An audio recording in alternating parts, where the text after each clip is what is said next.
Good morning, good morning. So, andito tayo sa Nueva Ecija. Mag-start tayo mag-plumbing ngayon. Ready na to. Naka-formworks na. So, iaabang na lang natin yung mga plumbing papunta dun sa pump room. Alas 12 na, tuloy-tuloy pa rin trabaho natin. So, yan, ganyan karami ang tubo na nilalatag natin dito. Wala tayong leak sa mga dugtungan na yun. Kung may leak man, sisirit na yan. Kaya wala.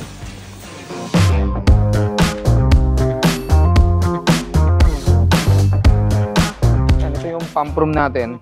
Pero yan, dalawa motor niya, dalawa ang filter niya. Kasi para mas mabilis siyang luminis. Yun ang nirecommend namin dito kasi baka eventually paparkila rin to. Ayan, kung nakikita nyo, dalawa yung motor natin dito, dalawa yung filter natin. So may redundancy siya rito. So in case na magka-problema, operational siya. At the same time, malaki kasi yung capacity ng pool niya, kaya nag-recommend ako ng dalawa na lang. Ayan, lahat ng fittings natin dito, standard. Medyo makalat lang kasi ano tayo, nagko-construction pa. Ito, nandito tayo ngayon sa isa nating project.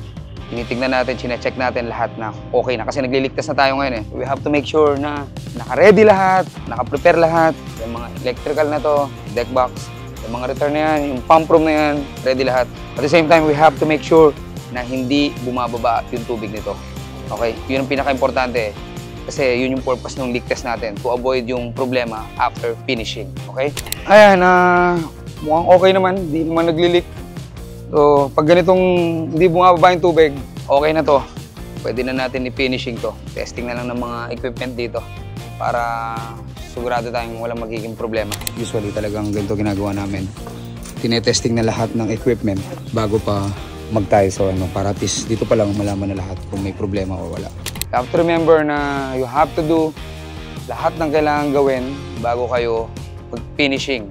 Dapat nagawa na yan dito sa leak test pa lang lahat nagawa na. To avoid yung mga problema pag meron na kayong tiles dyan. Pag meron ka ng tiles, babakbakin mo na naman to. So ulit na naman. Ayoko ng doble-dobleng trabaho. Ganun pagkaka-finish. Okay, nandito na tayo ngayon sa final touches natin. So sinisil na natin yung mga return natin. Sinisilan na natin yan. Threaded dyan pero nilalagyan pa rin natin ng silang para may iwas mapaglaruan. And yan, nagtatalis na tayo. Basically, finishing touches na to. Ito yung pinaka-final stretch. To make sure na lahat yan all set, lahat yan wala tayong may iwan o walang hindi mailalagay ng mga fittings, mga ilaw, lahat. Ito yun, ito yung stage na yun. So, hopefully, wala tayong makalimutan. And then after dito, konting araw na lang and then lalagyan na natin ng tubig. Then, pwede nang gamitin to. Fully turnover na tayo siguro mga next week. Fully turnover na tayo nito.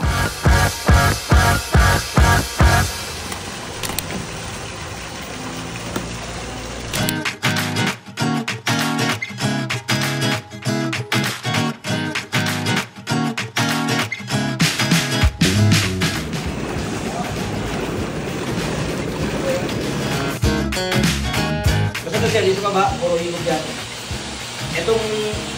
Itong area na siya, dito lang yan. Walang kinalaman yung sa piping dito. Tapos ito sila yung yung normal temperature. So, dapat hanggang saan lang yung sakit? Yan na sir. Yan ang normal temperature.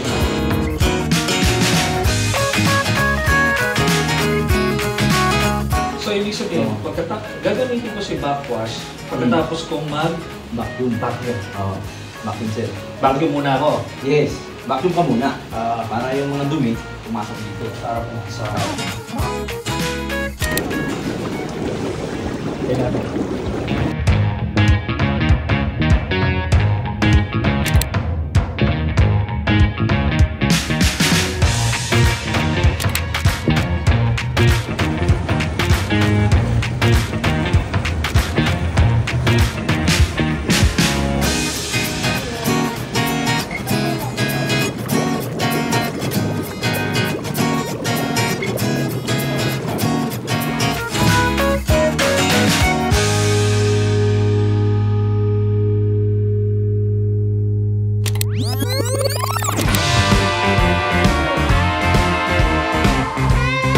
Sir, thank you hindi ko ina-expect tong opportunity na to na pagbibigyan mo ako rito. Kami, ang alam ko lang, magta-turnover lang talaga kami. To be honest, sir, madalang kaming napapagbigyan ng ganito na, na interview. Kaya kung may ganito na napapagbigyan kami, sir, yung tuwa ko maabot hanggang langit. Anyway, sir, ano tayo? Kamusta yung naging experience mo sa amin dito? Actually, maganda yung experience bilang civil engineer na contractor. Sabi ko nga, importante na tama yung system na gagamitin mo pagka may ginawa kang isang malaking proyekto kasi hindi naman biro yung presyo nito. So, importante na expert yung gagawa. So, wala akong nakitang flaws doon sa gawa nyo, maliban sa talagang magaling yung team nyo. Thank you, sir. Thank you. By the way, contractor din si sir. It's just so happen na hindi niya forte ang swimming pool, kaya nag-seek siya sa atin ng assistance regarding dito. Nung umpisa pa lang, naiintindihan niya yung naiintindihan niya yung magiging flow ng sistema. Pinapaliwanag natin sa kanya. Meron lang talagang mga ibang detailed na hindi talaga kabisado ni sir. Yes. Kaya humingi siya sa atin ng expertise. Ayun. So, kasi hindi tama na susugal kasi isang bagay na hindi mo alam. Dapat humanap ka ng eksperto na gagawa. Tama. Actually, kaya marami nagkakaproblema, sir. Ako, ayoko rin ginagalawang isang bagay na hindi ko kabisado. Kasi ang sakit sa ulo, sir. Oo. Sobrang sakit sa ulo.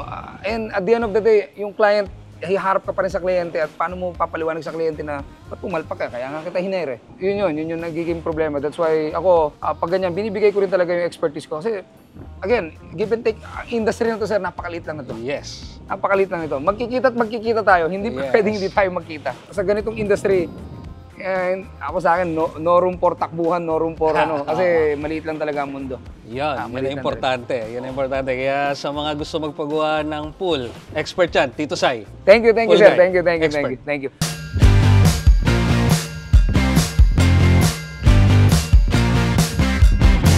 By the way, sir, yung mga system pala natin, naipaliwanag ba ng maayos ng mga boys? Yes, napakadali ng system, napakadaling mag-maintain, hindi ka mahihirapan, hindi ka magkakaproblema. Talagang tamad ka na lang pag hindi mo napalinaw ang pool mo. Totoo. And ito, nilagyan namin to ng dalawang filtration system kasi dito sa Nueva Ecija, nagbabrown o nag-green ang tubig nila because they're using deep well. So, yun yung common na problema dito sa Central Luzon. Actually, anyone na gumagamit ng deep well, yun ang common na problema. At hirap na hirap silang palinawin. Hindi yun dahil pangit yung filtration nila, kundi may mali sa sistema at the same time, mali yung size ng filtration nila. So, it's all about the size and computation. May calculation kasi, sir. Yes. Kaya nga nung una pa lang, pinaliwanag ko na sa'yo and knowing yung area nyo, sir, alam ko na yun ang mangyayari sa tubig nyo. Actually, tama yung sinabi mo. Nung unang karga ng tubig nito, kung ano yung assessment mo rito sa area, siya'y lumitaw. Pero kinabukasan lang, nakita mo na yun. Kasi ready tayo. Na-anticipate na natin yun eh. Saka kinabukasan lang, nakita mo na yung changes kaagad. Yes. Luminaw kaagad dahil sa tamang filtration, Tamang size, yes. Tamang system, yes. Tamang chemicals na ginagamit. Yes. Lahat, full package tuturo nila, kaya hindi kayo mamumblema. Yun. And by the way, sir, ewan ko kung napansin mo, sir, yung chemical namin, yung chlorine namin, walang amoy. Yes, hindi mo maamoy. Ang chlorine ni Tito Sai, walang amoy. Yes, walang amoy. Walang amoy. Tandaan nyo, wala kaming tulo, wala rin kaming amoy. Yes. Nagtatanga sila, tinatanong nila, kinoklorin mo ba? Yes, sabi ko. Ba't walang amoy? Di ba? Oh, Hindi katulad ng ibang Sir, kasi marami talagang chemical dyan na yung mumurahin, sir. Oo. Talagang makikita mo, alos kung magtapon sila, grabe, di ba? Saka very professional ng team mo, sir. Thank you. Kahit ating gabi, pwede ka tawagan. Oo naman, sir. Yun nga sinasabi ko, sir, nako-contact mo pa rin kami kahit fully paid ka na. Yes. By the way, sir, fully paid na si sir, pero nandito pa rin tayo. Yes. And ako lagi kung normal sa akin yung sir na, ewan ko kung napapansin mo, sir, nagtatanong ako lagi sa'yo. Minsan hindi nga ako nagtatanong, ikaw pa nagtatanong sa akin. Ako nagtatanong, yes. So, kasi sir, I just want to make sure na okay lahat tayo and nag-work lahat. And siyempre, sir, let's face it, minsan may mga tanong dyan, baka nahihiya ka lang magtanong, sir, kaya ako na mismo yung nagsasabi. O baka akala mo, nakaka-estorbo ka, nakakabala. Gusto ko ma-feel mo na, sir, anytime, pwede mo akong kontakin, lalo na pag regarding sa pool. Pero pag regarding sa ibang bagay, pwede natin pag-usapan yan. Yun nga maganda sa'yo, Sai. Hindi lang tungkol sa trabaho, yung confidence ng kliyente mo nandun. Thank you, sir. Thank you. Yun lang ang meron kami, sir. Pangalan. Yes. So, kaya yun ang iniingatan namin. We want to make sure na yung client namin, sir, happy, satisfied. At the same time, kaya kaming i-recommend, kaya kaming pagmalaki sa mga kakilala. Definitely. I'm sure marami nakaka-relate. Hindi nila makita yung contractor, sir.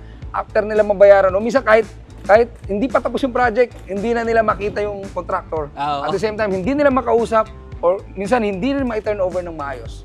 Yan yung mga fly-by-night contractors. Fly-by-night, alam naman natin lahat yun. Kaya nga sir, sabi ko nga, maraming mura dyan. Pero for sure, substandard, problema. At hindi mo na mahagilap pag nagkaroon ng issue. Tayo sir, ito yung pinapahalagaan natin. Trabaho natin to. And at the same time sir, anything na ginagawa namin, we want to be professional. At the same time, we want to be recognized na maayos yung trabaho natin. So maganda yung iniiwanan ka legacy sa lahat ng clients. Yes. At the same time sir, yung kaya mong humarap sa kliyente. Kaya nga sabi ko sa'yo, pag mag-uusap tayo, very welcome yung grupo mo dito anytime. Oo, sir. Kasi maganda yung relationship natin. Yes. Yun naman talaga, sir. Yun naman talaga. Kaya sa mga magpapagawa ng pool, I highly recommend Tito Sai, Pool Guy. Thank you. The best. Maraming salamat. Appreciate, sobrang appreciate. Thank you.